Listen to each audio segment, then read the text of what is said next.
You're killing 30,000 innocent civilians in response to something that killed 1,200 innocent civilians, and you're continuing to bomb an area into oblivion. That is at least the steps of genocide, or a form of genocide. So when you say 30,000 civilians, it's not 30,000 civilians that have been killed, though. How many thousands have been killed? So according to Gaza Health Ministry, which is run by Hamas, the number they have is 32,000, but they don't distinguish between Hamas and civilians. How many members of Hamas are there? 40,000, something like that. I don't think the number is known, but it's tens of thousands. So Hamas says 32,000 people have been killed, civilians and soldiers.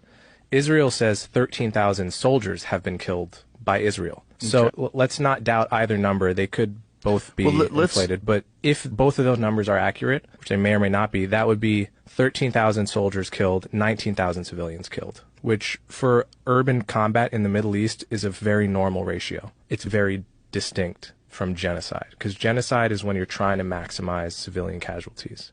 I think Israel, however imperfectly, is doing the opposite. They're trying to minimize civilian casualties. That's interesting. This is the way I would put it, succinctly. If you ask the question, what is unique about this war? What is different about this war than all other wars? It's not the civilian death toll. The ratio of combatants to civilians is, I think it's better than the American armies was when we got ISIS out of Mosul. That was like 10,000 civilians dead to kill 4,000 ISIS.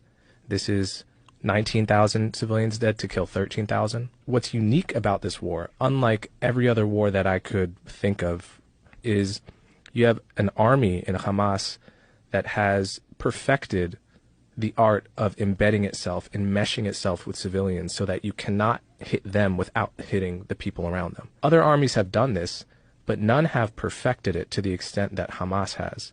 And yes, I agree with all of the absolute tragedy and suffering of the Palestinian people, but what creates that is the way Hamas fights. And either we can say one of two things. We can either say Israel doesn't have a clean shot and they have to let Hamas get away with it because it's too much to bear. But then we are essentially creating a situation where terrorists have found the perfect solution, which is that you can cross the border, go house to house slaughtering your enemies, and then hide behind your own people and they can do nothing about it. It's a perfect strategy.